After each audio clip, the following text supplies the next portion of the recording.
Halo, selamat siang pemirsa SBMI TV, TV-nya Buruh Migran. Balik lagi bersama saya, Fitri Wahyuni, Koordinator Pengorganisasian Serikat Buruh Migran Indonesia. Kali ini saya kedatangan tamu, yaitu beliau merupakan keluarga buruh migran. Siapakah beliau? Mari kita perkenalan dulu. Silahkan Mbak, boleh perkenalan? Ya, perkenalkan, nama saya Fadinta Lestiana Kurniati, saya dari Wonosobo, Jawa Tengah, dan saya merupakan keluarga dari buruh migran. Ibu saya dan kakak saya dulu pernah bekerja di luar negeri, tepatnya di negara Singapura. Oke, Mbak Lesti, kalau boleh berbagi cerita,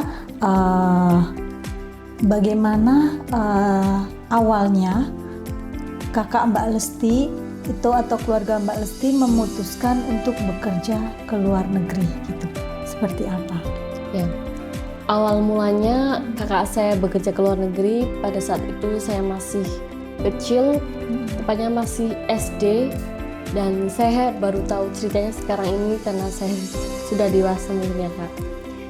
Yang pertama itu faktor ekonomi yang pasti itu jelas, karena di desa sendiri apa-apa serba beli dan minimnya lapangan pekerjaan di desa sendiri. Jadi kakak saya memutuskan untuk bekerja ke luar negeri dengan gaji yang besar. Kalau boleh tahu, sebelum pergi ke luar negeri, kakaknya apakah bekerja, dan jika iya, bekerja sebagai apa? Sebelum berangkat ke luar negeri, kakak saya tidak bekerja, cuma hanya membantu keluarga seperti ternak bebek di rumah. Oke, jadi kakaknya membantu orang tua beternak bebek. Nah, kalau orang tuanya Mbak Lesti sendiri pada saat itu bekerja sebagai apa di kampung gitu, di rumah? Orang tua saya bekerja sebagai petani, dan itu pun tidak mesti menghasilkan uang ya, karena butuh berapa bulan, dan di situ mungkin mendorong kakak saya untuk bekerja ke luar negeri karena faktor itu, karena di rumah hanya bapak saya sebagai petani dan ibu saya mengurus rumah tangga di rumah. Oke, boleh di-spill nggak Mbak, kira-kira mungkin berapa pendapatan keluarga per bulannya di rata-rata aja gitu, sehingga Mbak Lesti atau keluarga Mbak Lesti dengan pendapatan tersebut merasa belum mencukupi kebutuhan keluarga gitu. Untuk gajinya itu tidak pasti ya, karena petani itu panennya itu berapa bulan sekali, dan kalau di rata-rata sendiri itu kurang lebih 500 per bulan. Dalam sebulan hanya menghasilkan 500.000 untuk memenuhi kebutuhan sehari-hari. Iya. Oke, pantas aja mungkin itu menjadi salah satu faktor pendorong keluarga Mbak Lesti ya untuk bisa bermigrasi. Boleh diceritakan nggak kira-kira awal mulanya seperti apa proses perekrutannya Mbak Wati ketika bekerja di luar negeri gitu? Awal pertama itu kakak saya dapat sponsor gitu Kak. Jadi dapat sponsor dari orang untuk pergi ke luar negeri dengan gaji yang besar. Dengan gaji yang besar, pada saat itu berapa gaji yang ditawarkan? Kalau itu saya kurang paham ya Kak, karena pada waktu itu saya masih kecil, jadi belum tahu. Oke, belum tahu nominalnya berapa yang ditawarkan gitu, tetapi yang jelas dari sponsor itu mengiming-imingi gaji yang besar ketika mau bekerja di luar negeri gitu. Nah, pernah diceritakan nggak sama kakaknya itu proses seperti apa perekrutannya selain iming-iming gaji besar gitu? Untuk keberangkatnya sendiri itu dari sponsor, lewat sponsor, jadi kakak saya dibantu dengan sponsor itu. Oke, jadi prosesnya semua diserahkan semuanya sama sponsor. taunya kakak Mbak Lesti berangkat Iya, ke berangkat PT ke gitu aja. negeri, ya. Oke. Pada saat pertama kali kakaknya Mbak Lesti keluar negeri, apa yang dirasakan oleh keluarga pada saat itu? Yang dirasakan awal-awal ya jelas berat, karena yang dulunya sering bersama di rumah, karena kurangnya kakak saya pergi ke luar negeri kan ada yang kurang gitu. Dan tidak hanya itu, yang pasti khawatir di sana, takut kenapa-napa, kan kita tidak tahu ya, baru berangkat dan belum ada komunikasi sama sekali pada saat itu. Oke, pastinya itu adalah keputusan yang sangat berat ya, tetapi ya karena kondisi ekonomi yang mendesak, kakaknya Mbak Lesti harus bekerja ke luar negeri. Nah, ada nggak kira-kira momen yang paling dirindukan oleh Mbak Lesti dan keluarga saat bersama, mungkin saat-saat bersama kakaknya gitu? Ada, untuk momennya sendiri, saya dulu masih SD dan saya diajari sama kakak saya. Karena kakak saya sudah berangkat, jadi saya di rumah sendiri, seperti sepi, hampa gitu rasanya, ditinggal kakak saya. Dan yang dulu bercanda, dulu sering main bareng, tidur pun bareng, nggak ada kakak saya, jadi seperti ada yang kurang gitu, Kak. Oke, jadi seperti kehilangan gitu kehilangan. ya. Oke, kira-kira ketika pergi kakaknya ke luar negeri nih, dan tadi disampaikan oleh Mbak Lesti bahwa tidak langsung mendapatkan kabar gitu ya, dan belum tahu kondisi seperti apa pada saat itu. Apa yang dirasakan oleh keluarga pada saat itu? Ya, yang dirasakan keluarga sendiri pastinya khawatir, karena pada saat itu belum berkomunikasi sama keluarga, jadi was-was lah, anti-anti gimana di sana nanti, apa dapat majikan yang baik atau dapat majikan yang galak, seperti itu. Pasti khawatir. Khawatir ya tentunya.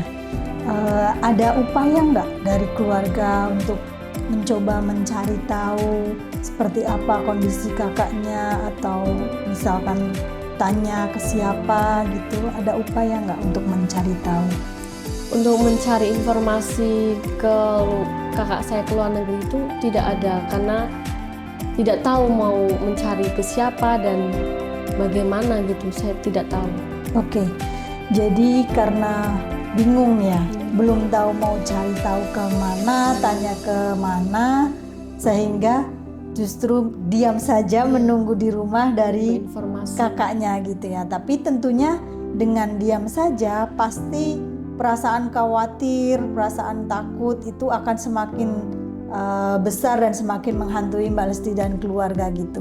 Nah, dari situ apakah dari keluarga Mbak Lesti atau mungkin Mbak Lesti itu mungkin mencoba mencari bantuan ke pemerintah, Pak RT, RW atau apa mungkin? Untuk itu pernah mencari informasi di sponsor, tapi sponsornya sendiri pun tidak ada jawaban sama sekali. Jadi kita juga bingung gitu, Kak. Jadi maksudnya Mbak Lesti tidak ada jawaban dari sponsor itu, apakah sponsor hanya bilang tidak tahu, atau memang sponsor itu tidak mau bertanggung jawab, atau seperti apa? Untuk sponsor sendiri tuh bilangnya tidak tahu, dan ya itu termasuk tidak tanggung jawab ya, karena tidak tahu sama sekali keadaannya dan bagaimana di sana, kok belum ngasih kabar dan berkomunikasi itu. Dari Mbak Lesti sendiri atau dari keluarga Mbak Lesti, apakah sebelumnya sudah tahu atau kenal dengan sponsor tersebut? Untuk sponsornya itu sendiri tahu, karena masih rekan atau saudara, tapi kan kita cuma percaya kan sama sponsor itu yang membawa kakak saya ke luar negeri, seperti itu.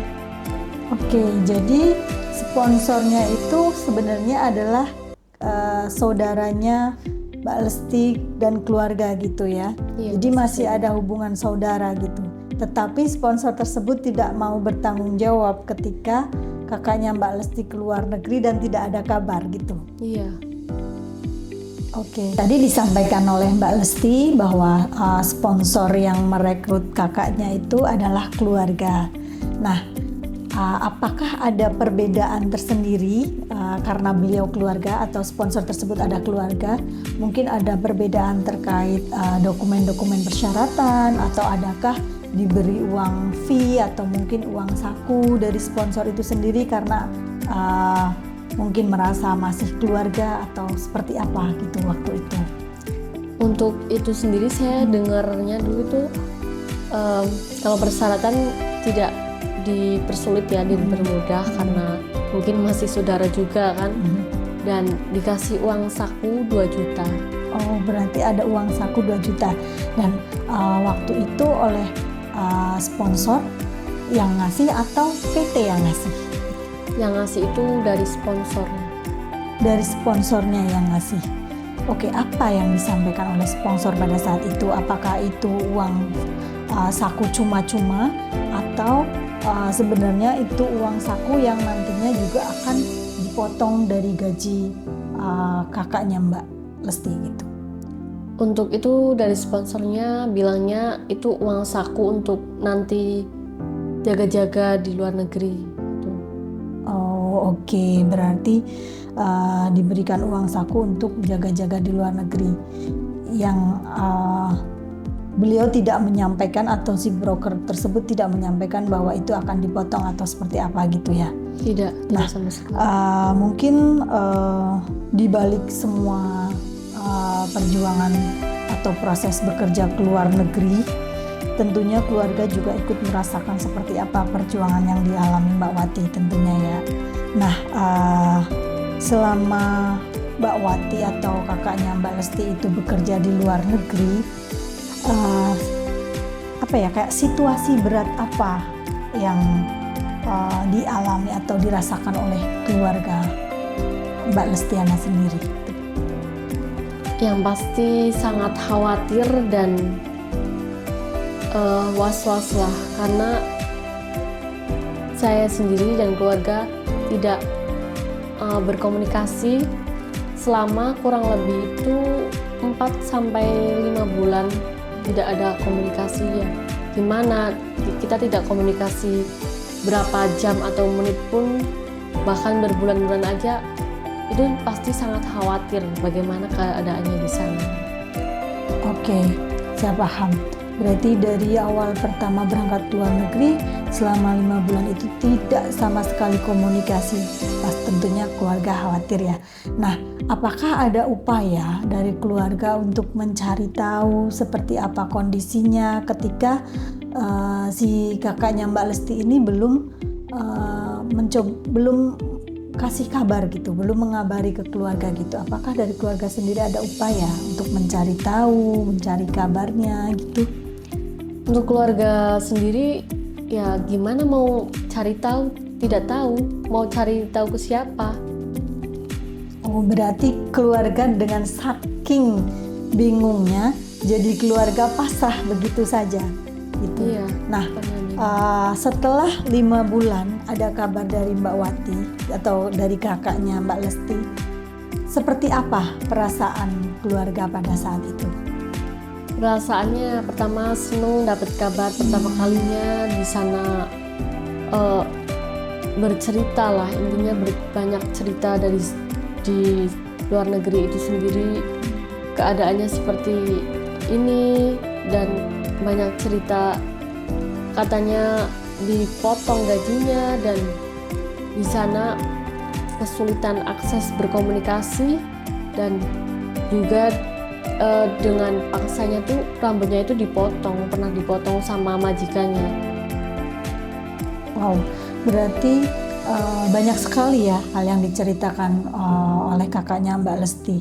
Nah, saat menceritakan gajinya dipotong itu disampaikan nggak sama Mbak Wati kira-kira, atau kakaknya Mbak Lesti ini dipotong berapa lama gitu gajinya gitu?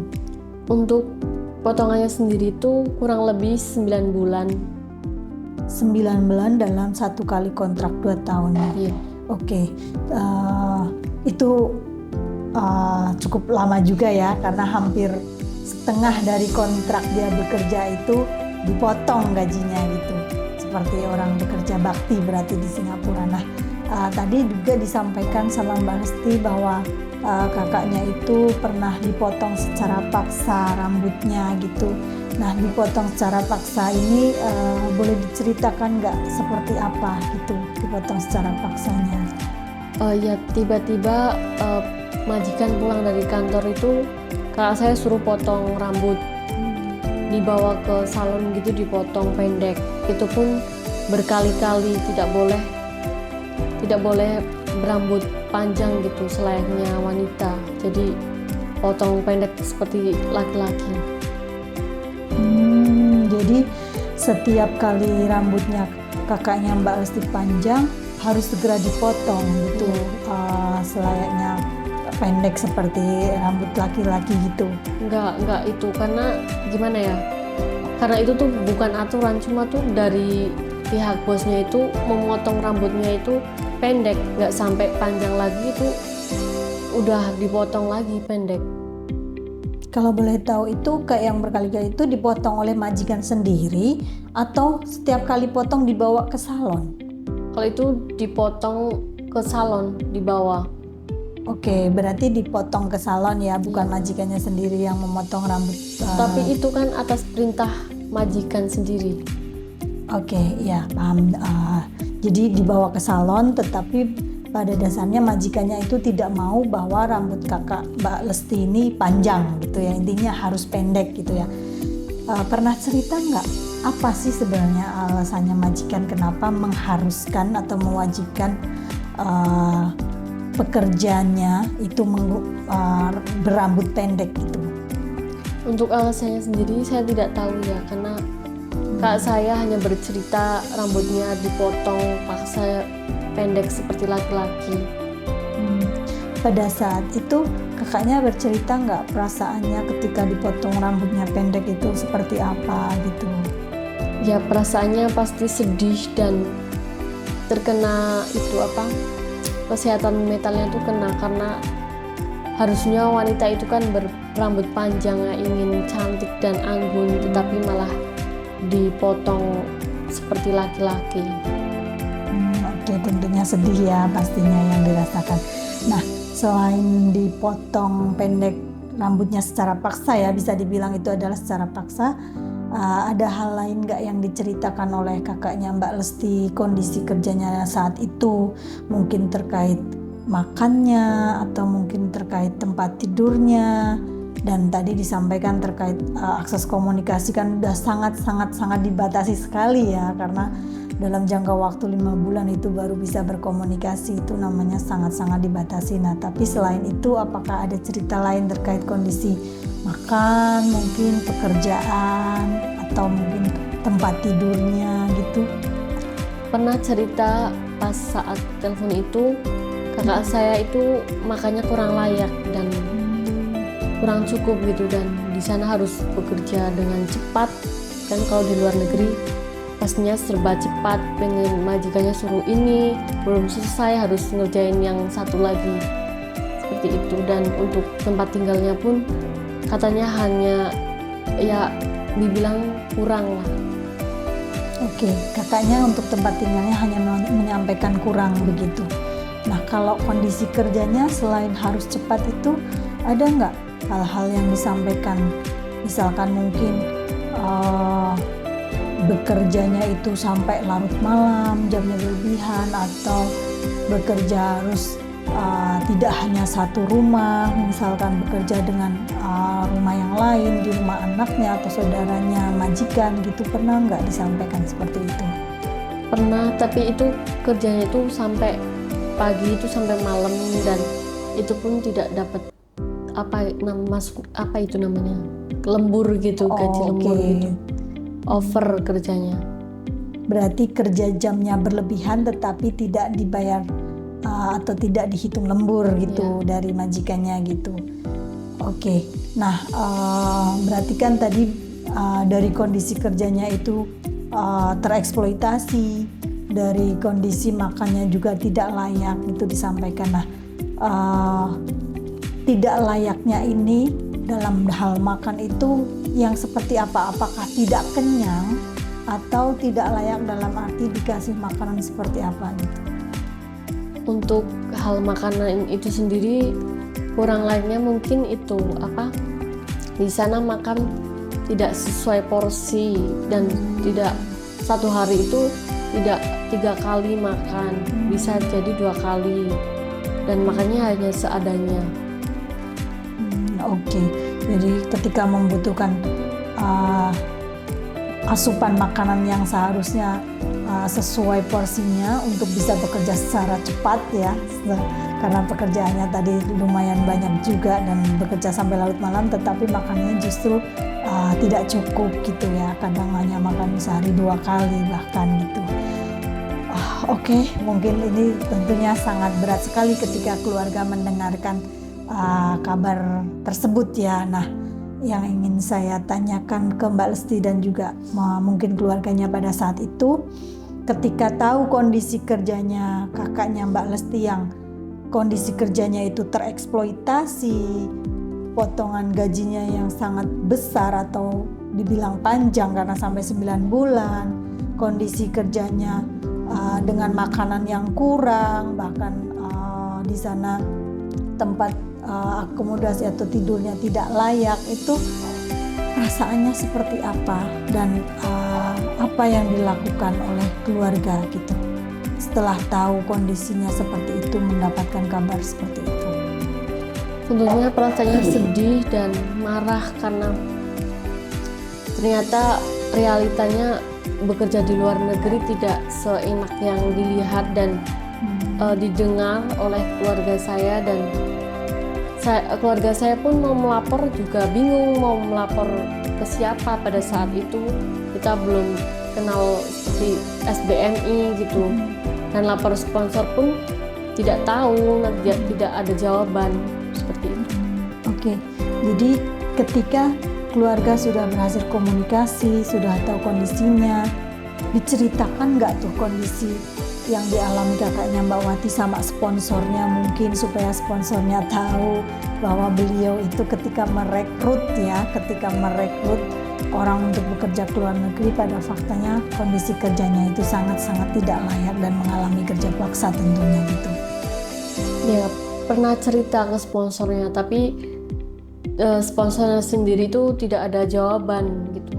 Berarti tidak ada tanggapan dari sponsor gitu ya, bisa dibilang sponsornya nggak peduli gitu dengan kondisi kakaknya gitu.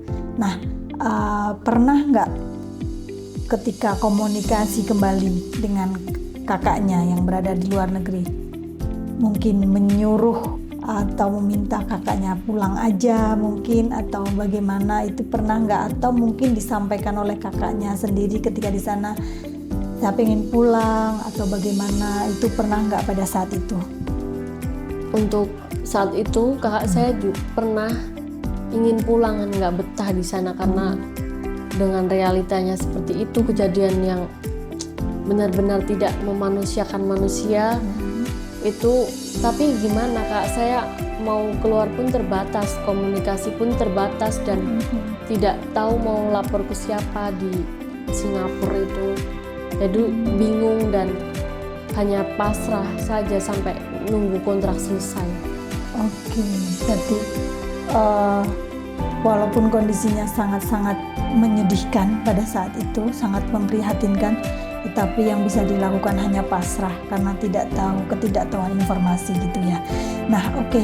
Dari pengalaman-pengalaman yang Mbak Lesti sampaikan tadi, pengalaman yang dialami oleh kakaknya Mbak Lesti dan juga keluarga, tentunya itu menjadi pelajaran yang sangat penting gitu ya ke depannya bagi keluarga pekerja migran ataupun bagi pekerja migran. Nah, kalau Mbak Lesti ingat 1 bulan yang lalu, Mbak Lesti juga pernah mengikuti training of trainer atau pelatihan di Sekretariat SBMI, program Berdaya Bersama yang diadakan oleh SBMI yang bekerja sama dengan Campaign.com dan juga AIDA. Dan di situ kalau saya tidak salah ada materi migrasi aman gitu ya. Nah, menurut Mbak Lesti sendiri nih, dari yang dipelajari Mbak Lesti saat mengikuti pelatihan dengan realita yang dialami oleh keluarga Mbak Lesti, tentunya oleh kakak Mbak Lesti, itu menurut Mbak Lesti sendiri itu seperti apa?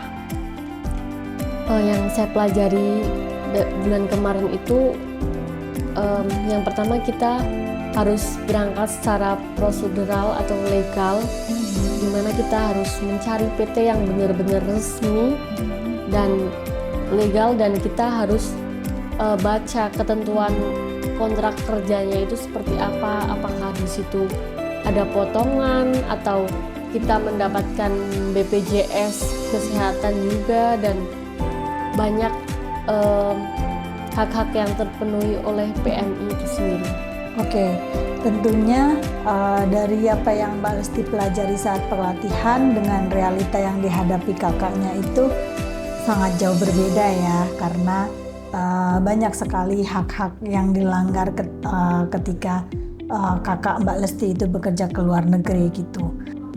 Oke, tadi diceritakan oleh Mbak Lesti bahwa apa yang Mbak Lesti pelajari saat mengikuti pelatihan dengan realita yang dihadapi oleh kakaknya Mbak Lesti itu sangat jauh berbeda gitu ya.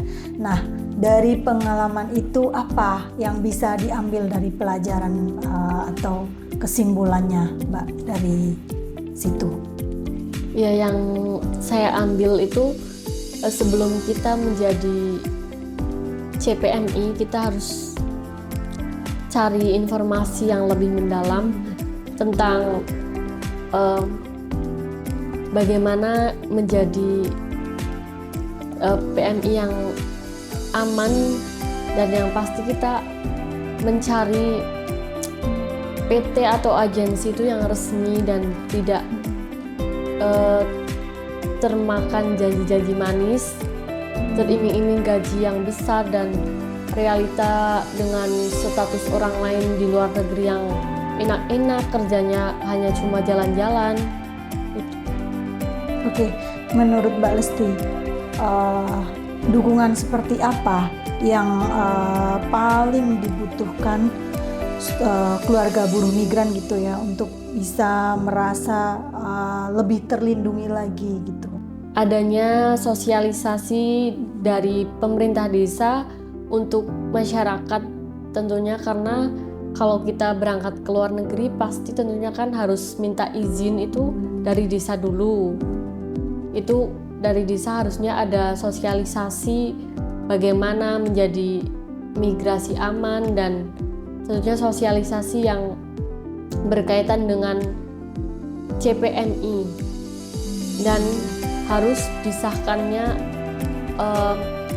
RUU untuk perlindungan PMI yang sekarang mau disahkan. Oke, jadi menurut Mbak Lesti itu sangat penting sekali untuk segera sahkan RUU PPMI yang saat ini sedang direvisi gitu ya, supaya bisa menjadi pegangan atau patokan untuk bisa melindungi pekerja migran Indonesia gitu ya.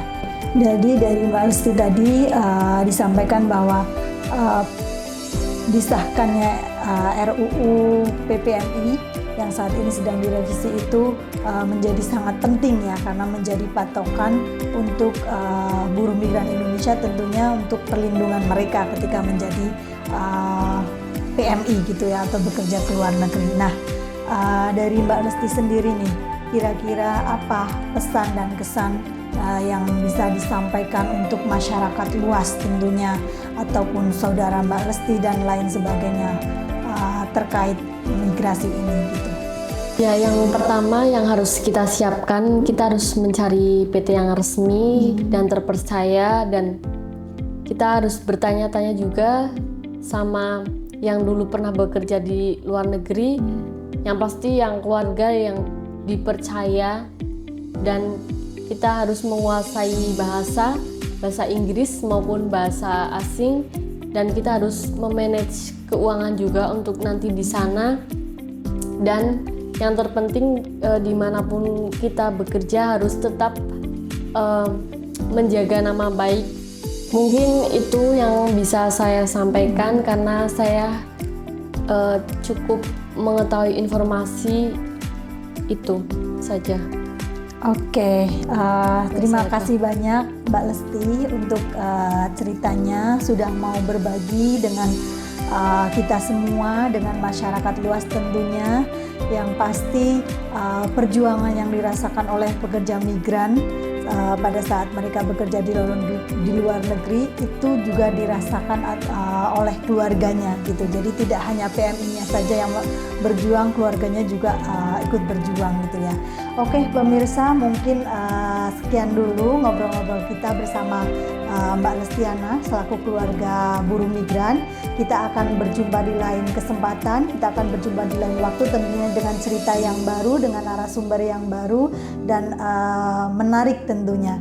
Mungkin sekian dari saya, pemirsa SBMI TV, TV-nya buruh migran. Hidup buruh migran, lawan sekarang atau tertindas selamanya.